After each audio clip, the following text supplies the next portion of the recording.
Shögaon, l'épopée de Soundiata Keïta. Une histoire d'Afrique de l'Ouest. Installez-vous confortablement, car aujourd'hui, je vous emmène en voyage dans le temps, au XIIIe siècle, en Afrique de l'Ouest. Plongeons dans l'histoire incroyable de Soundiata Keïta, le fondateur légendaire de l'Empire du Mali. Imaginez un jeune garçon incapable de marcher jusqu'à l'âge de 7 ans. On dirait le début d'un conte de fées, n'est-ce pas? Eh bien, on n'en est pas loin.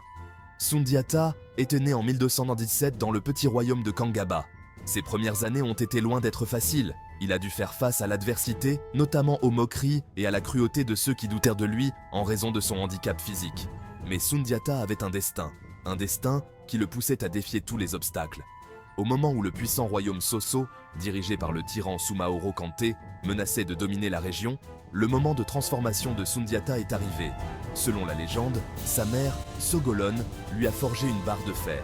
Avec une détermination sans faille, il s'en est servi pour se lever et marcher, symbolisant ainsi sa volonté de diriger et de combattre.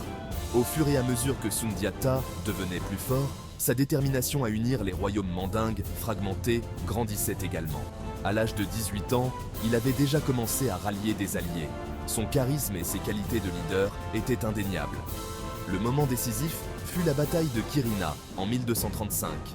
Cette bataille fut épique. Soundiata et ses alliés ont affronté les forces de Soumaoro Kanté dans une épreuve de force qui allait changer le cours de l'histoire.